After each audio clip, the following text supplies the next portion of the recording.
fighting Southpaws? Well, you probably should be.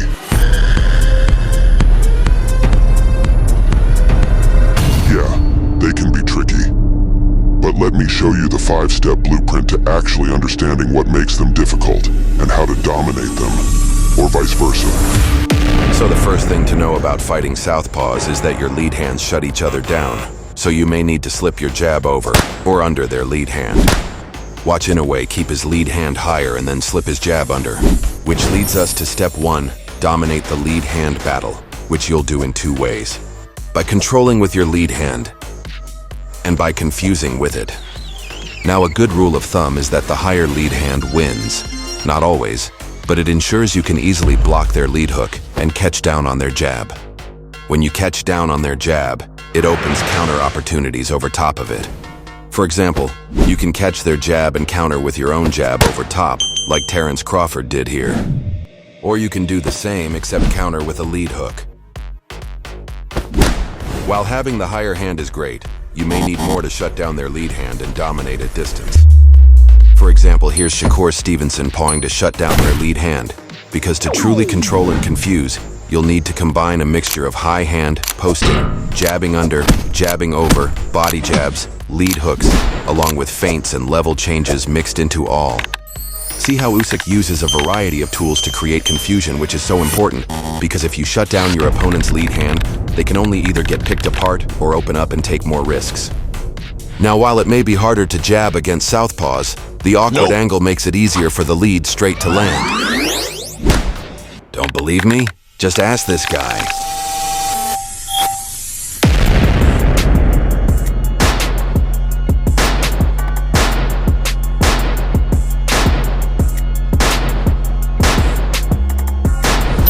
Just always make sure you never telegraph it and you go from point A to point B.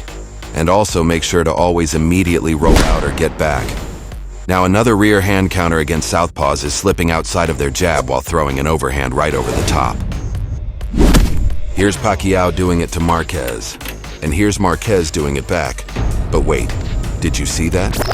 Right there. See where his lead leg is? That brings us to step 2. And that's to look for the outside lead foot position. This means literally having your lead foot outside of theirs. And if you come forward to step outside, make sure to control their lead hand while you step.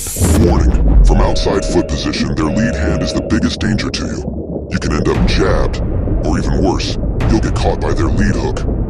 You need to make sure you're either controlling it, occupying it with jabs, feints, or even double jabs like Gervonta Davis here, or slipping outside of their lead hand. For example, watch how Pacquiao moves his head out there. But just know if you are getting the outside lead foot position and not applying these to their lead hand, you may get caught. But anyways, once you have their lead hand controlled and get outside, your straight has a quick and easy path down the middle. Also, your rear hooks can sweep across while also allowing you to slip outside easily for defense. And rear hooks are often deceiving from here because the outside position makes them land down the middle, making the standard block against the hook miss it. Additionally, your lead hook from here now comes from a blind spot that is much harder for them to see coming. This gives you the advantage on all of your power punches. Meanwhile, their lead hand is shut down and you're far enough away from their rear hand to get out of the way. From here, the rear straight and rear hook will be your friend, but don't forget to follow up with the lead hook coming from their peripheral. For example, watch Ryan Garcia's opponent run into it. These punches also work well to the body. The straights and hooks should be aimed at a Southpaw's solar plex. And because their right side is closer to you, feint or punch up top to set up the lead hook to the liver. And another trick to add from here is pivoting off to their blind side and throwing punches from there. Then you can throw punches from an angle where they can't even see you. Just use the same footwork, but pivot off your lead foot to face them from the side. But wait. What if they get the outside foot position on me and I'm stuck with the inside position? Well, don't panic. You just need to take advantage of where you are. From the inside foot position, your jab has a straight-on opening, so don't be afraid to jab and get right out. But their lead hook is in your blind spot, so almost always have the higher lead hand here. And you're also right in line of their rear straight, but you know that. so it's also the perfect time to scan for it and counter. When it comes, try slipping outside of it and springing off your rear leg to counter with a straight. Or slip outside exactly the same, except sink deeper into your rear leg to counter with an uppercut. If they try to control your lead hand and step fast outside, throw a quick rear hand that beats their rear hand to stop them, then get out and reset. So when they try that, hit them here. But if they forget to control your lead hand, look to jab or even time the lead hook, especially if you can time it as a counter. Now I know that's a lot, so let me summarize generally what you should be thinking when in range of a southpaw, and feel free to screenshot this. In Southpaw Orthodox matchups, you should generally fight within two frameworks based on the lead foot. If your lead foot is outside of theirs, or inside of theirs.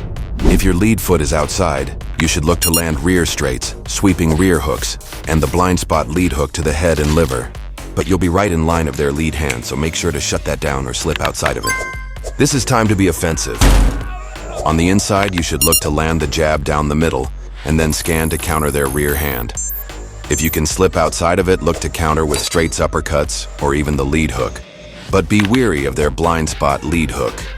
Generally, this is the time to be more defensive and scan for counters, as they have advantages with their power shots, but will open themselves up to be countered more. Now again, these are two general frameworks to take advantage of each position.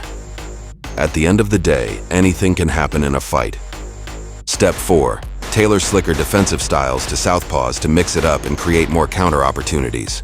For example, mixing in the Philly shell's bladed stance and lower lead hand gives advantages other styles don't, and also a deceptive low jab. You just need to tailor it to southpaws.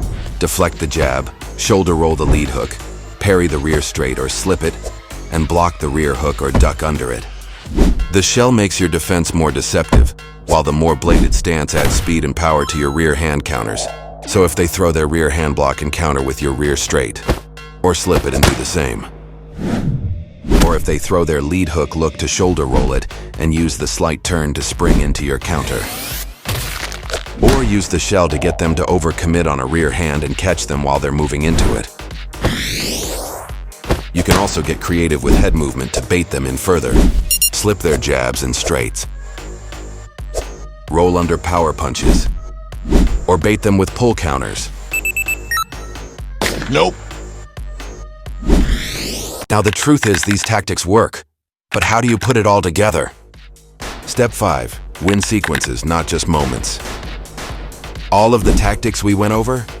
Use them to open exchanges and build combinations behind, or use them to set your own traps and advantages. For example, if they catch on to you stepping to the outside, try using it as a hard feint instead. If they try to counter it, immediately pull back and counter their counter. Or, if you notice they always have the same reaction to it, use it to target where they'll be. Watch Jermel Charlo double jab into the outside foot position while targeting an uppercut where he knew he would be. Also use footwork to evade and counter if you get them to reach. If their left hand misses in front of you, counter with your right. Or if their right hand misses in front of you, counter with your left. You can also use the body shots we had talked about to set up shots up high.